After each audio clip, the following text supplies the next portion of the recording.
I had just moved into a small, run-down apartment in an old building. The place wasn't much to look at, but it was cheap, and that's all I needed at the time. The building was located in a quiet part of town, a bit off the beaten path. I didn't expect much excitement, but I certainly didn't expect the odd things that began happening almost immediately. It was my second night there. I had just finished unpacking my last box, settling into my new home. The walls were thin, and I could hear sounds from the neighboring apartments, but nothing too alarming. That is, until around 11:30 p.m. I was lying in bed, scrolling through my phone, when I heard a knock on my door. Not just any knock, a slow, deliberate tap, tap, tap. It wasn't loud, but it was clear enough to get my attention. I froze. I wasn't expecting anyone. The building manager had told me the other apartments on my floor were vacant. Confused and slightly unnerved, I got up and went to the door, peeking through the peephole. No one was there. I opened the door cautiously, but the hallway was empty. Just a quiet, dimly lit passage. I chalked it up to my mind playing tricks on me and went back to bed. The next night, the same thing happened. Tap, tap, tap on my door at almost the exact same time. 11:30 p.m. I hesitated before checking, but once again, there was no one in the hallway. I tried to shrug it off, but this time, I couldn't shake the feeling that something wasn't right. Night after night, it became a routine. I'd be getting ready for bed, only to hear that slow, deliberate knock on my door. It always happened at different times, sometimes 10 p.m., other times a little later, but always when I was alone. I began to dread the sound. It was becoming impossible to ignore. One night, I heard the knock again, but this time, it was different. It wasn't just at my door. There was a knock from the wall behind me. The sound was muffled, but unmistakable. Tap, tap, tap. This time, it was far more jarring than the knock on my door. I sat up in bed, my heart racing. Could it be the neighbor next door? How could they know exactly where I was in my apartment? It didn't make sense. That night, I stayed up late, trying to convince myself that it was just the old building settling, or maybe a random sound from the apartment next door. But nothing explained the strange rhythm of the knocks. The next morning, I spoke to the building manager about the incidents. He reassured me that there was nothing to worry about, but something in his tone didn't sit right. He told me to report anything unusual, and so I did. Then came the night that changed everything. I woke up to the sound of knocking again, but this time, it wasn't coming from my door or the wall. It was coming from inside my apartment. I froze. The sound was unmistakable.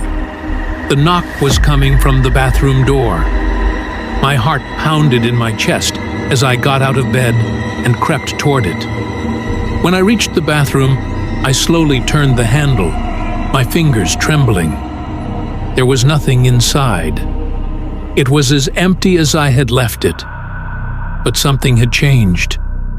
The mirror above the sink, which had always been clear, was now covered in condensation, something that hadn't been there before.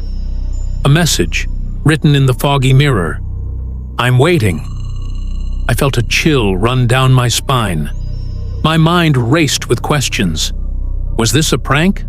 Was I losing my mind? I quickly wiped the mirror clean and left the bathroom. I didn't want to be alone in there anymore. The next day, I spoke to a woman I met in the building. She had lived there for years, and I figured she might have some answers. She told me the building was old, and things like this sometimes happened. But she hadn't experienced anything out of the ordinary herself. Then, I mentioned the knocking. Her face grew pale, and she leaned in closer, lowering her voice. "You're not the first. There was a tenant before you who heard it too. She couldn't handle it, and she left. No one knows where she went." I felt a knot form in my stomach. What had happened to the previous tenant? Why was this happening? Later that evening, the knocking returned, this time louder than ever. Tap, tap, tap, right on my door. But this time, something was different. I didn't open the door. Instead, I backed away, heart pounding. I glanced at the hallway through the peephole, but this time, there was something in the shadows. Someone standing there, just out of view. The figure was tall, its features indistinct, but it was unmistakably there, waiting. I called the police, but when they arrived, the figure was gone. They couldn't find anyone in the building who had seen or heard anything. Days passed, but the knocking continued. I couldn't take it anymore. I decided to leave. I packed up my things and gave my notice to the building manager. But just before I left, I passed by the apartment next door, the one that had been vacant when I moved in. The door was wide open, a dark, empty space beyond. I stepped closer, unable to resist. As I peeked inside, I saw something I hadn't noticed before. A faded photo on the floor. I picked it up. It was a picture of the previous tenant, her face twisted in fear, staring directly at the camera. I turned to leave, but a sudden coldness swept over me. The door slammed shut behind me with a deafening bang. My heart froze as I heard it again. Tap, tap, tap. This time from deep inside the dark apartment. I didn't wait to find out more. I forced the door open, ran back to my own place, and didn't sleep a second that night. The next morning, I left for good. I never looked back. But sometimes, late at night, when it's too quiet, I still hear tapping.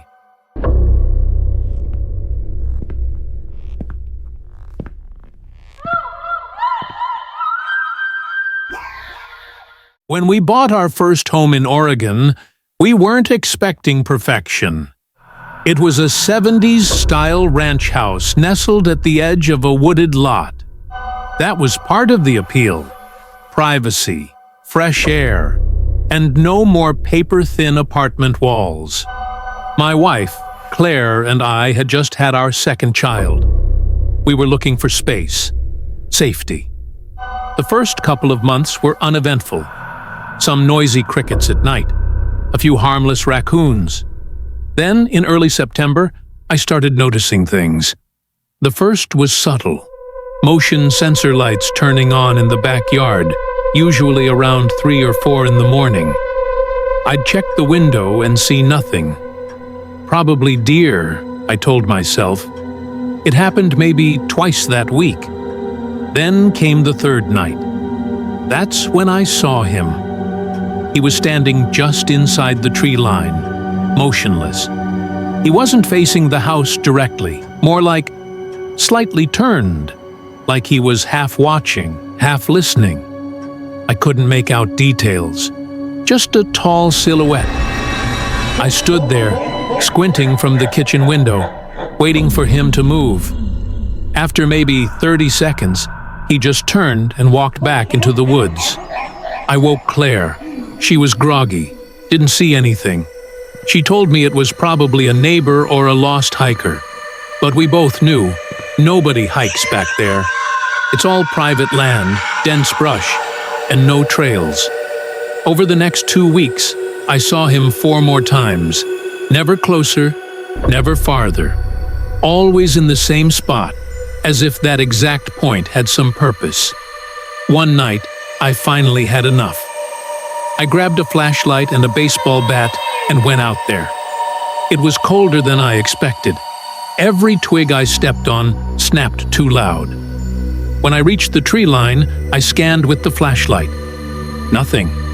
But I smelled something foul, like wet wood and old meat. I called out, "Hey, you're trespassing!" No answer. I swung the flashlight deeper, but all I saw were leaves and shadows. I stayed out there for a while. Nothing moved. The next morning, I found something odd. Shoe prints. Deep ones. Leading to where I saw him, but none leading away. That's when Claire started noticing things too. Our daughter, Emily, told her that a tall man in the trees waved at her while she was swinging. Claire brushed it off as imagination. But then our son, who had barely started speaking, pointed out the window one afternoon and said, "Man." Claire called me immediately. We installed cameras. But here's the part that still makes my skin crawl. Every time I saw him, every time the lights went off and I ran to the window, I never caught him on camera. Never. The timestamps showed the lights went on, but the footage was always empty, even when I saw him clearly with my eyes. One night, I decided to stay up and watch in person. No lights, just me and the dark living room window. Around 2:30 a.m., the trees moved. There he was, closer now, just 10 feet inside the woods. He tilted his head. I swear to you, it looked like a dog trying to understand something. I stood up fast, and he disappeared. Just gone. Like a switch flipped. I checked the front yard, backyard, nothing. But then, something clicked. He was always standing in the exact same position. Like, exactly. Same distance, same tree behind him, same posture. I compared our camera footage timestamps with the times I saw him. The cameras picked up nothing, but they all had audio. One night, I listened back. Right at 3:12 a.m., the time I saw him the clearest. There was whispering. Low, almost glitchy sounding. It didn't sound like English, more like a looped sentence that kept stuttering. I played it for Claire. She cried. We took the kids and stayed at her sister's house for a week. During that time, I left a motion-activated trail cam in the yard, not connected to Wi-Fi, just battery-powered with an SD card. When I went back to check, the footage was mostly wind and bugs, except one clip. It was 11 seconds long. It showed me, standing in the woods. Only I was never there. I had never worn those clothes. The man looked like me, but off. His skin tone was slightly wrong. Hair parted the opposite way. He was holding something in his hand, but the image cut out before I could see. We moved. Claire didn't want to talk about it. I left the footage with a local investigator. Never heard back. But 2 years later, while driving near that old neighborhood, our son, who was maybe 5 by then, looked out the window and said quietly, "Daddy, that man in the trees is following us now."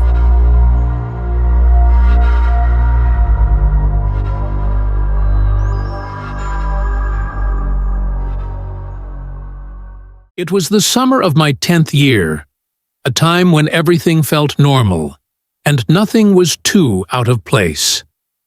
My family had just moved into a new house, not brand new, but certainly an upgrade from our last one. The neighborhood was quiet, tucked away from the hustle of the city, with rows of neatly kept houses lined up along the street. The familiar faces of my friends in the same neighborhood were a relief, and I felt like it would be a peaceful chapter in my life. That first night, after all the excitement of moving in, my parents and older sister were fast asleep.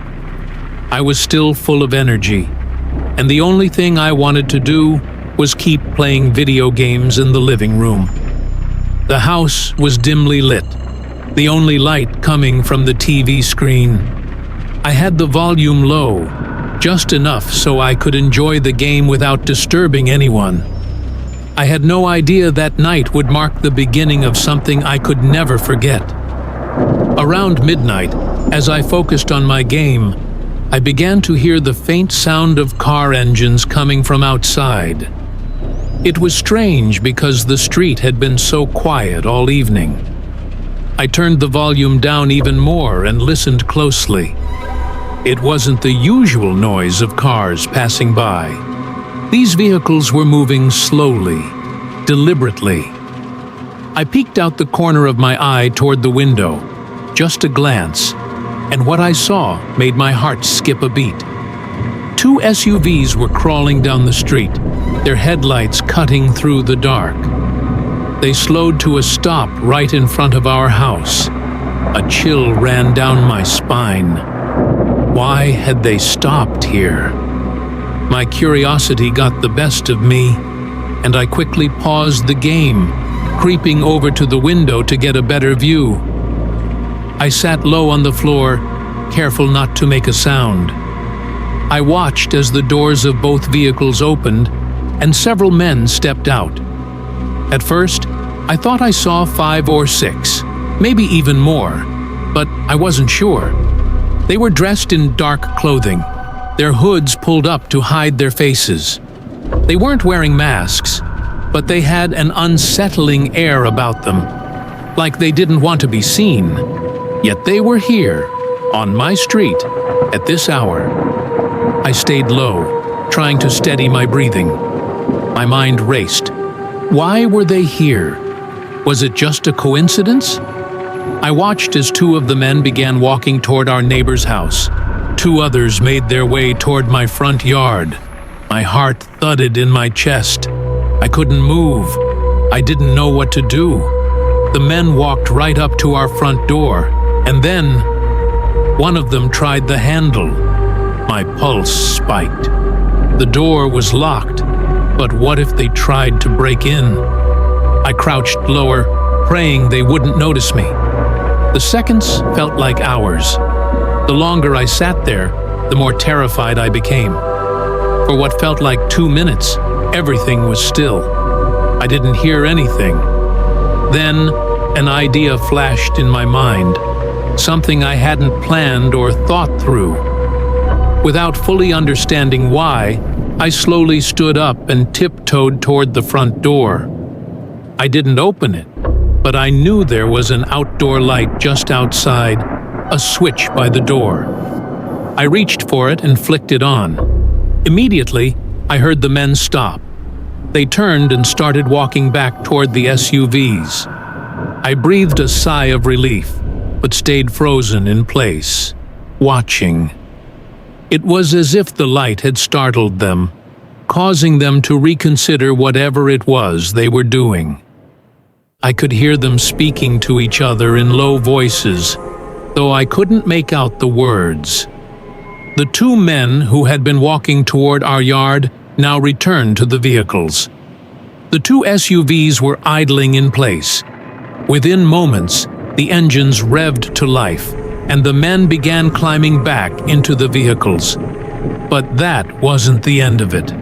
Just as the SUVs were about to leave, 2 other men appeared, jogging from the direction of our neighbor's yard. They quickly climbed into the second SUV, and within seconds, more men shuffled into the back of the first SUV. It was as if the whole group had suddenly reassembled. I couldn't make sense of it. Then, both vehicles sped off into the night, their headlights fading into the darkness. I stayed up for what felt like hours, my mind racing. I watched the street long after they had disappeared, but there was no sign of them. No more cars, no more strange figures, just an eerie silence hanging over the neighborhood. The next morning, I told my parents about what I had seen. They didn't seem particularly concerned. My dad brushed it off, saying it was probably just some late-night drivers. But I knew what I had witnessed. No one stops in front of a house like that, with no reason, no explanation, in the middle of the night. It couldn't have been something normal, not with how secretive and calculated they were. Over the next few weeks, I couldn't shake the memory. I would glance out the window every so often, wondering if they would return. But they never did. Not in the same way, anyway. One evening, weeks later, I was out playing in the yard with my friends. It was just before dusk when I noticed something strange. The neighbor's house, the one where the men had gone, was vacant. The lights were off, and the yard was overgrown, like no one had lived there for some time. I went over to ask the new neighbor about it, but they didn't seem to know much. All they told me was that the house had been empty for a long time before they moved in. But that wasn't true. The old neighbors hadn't been gone that long. In fact, I remembered seeing them just before we moved in. Where had they gone? That night, I couldn't sleep. Something felt wrong, like a lingering presence that wouldn't leave. As I lay in bed, I kept thinking about those men. Who were they? Why had they been there? And most of all, why had they been so interested in our house? I never got answers to those questions, but sometimes, late at night, I still hear the faint hum of car engines outside. I never look out the window anymore. And sometimes, when I'm walking through the neighborhood, I notice the shadow of someone watching from a distance, just beyond my line of sight. I can't say if it's real or just my imagination. But I learned that night that some things are better left unexplored.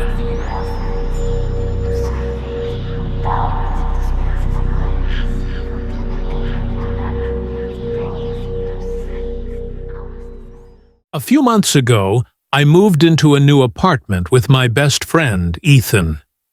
It wasn't our first time living together, but this time we decided to upgrade to a two-bedroom place in a quieter part of the city. The building was a bit older, but everything was in great shape. The floors creaked a little when you walked, but that just added to the character of the place. It felt like home from day one. The first few days were uneventful. We settled in, rearranged our things, and got used to the layout.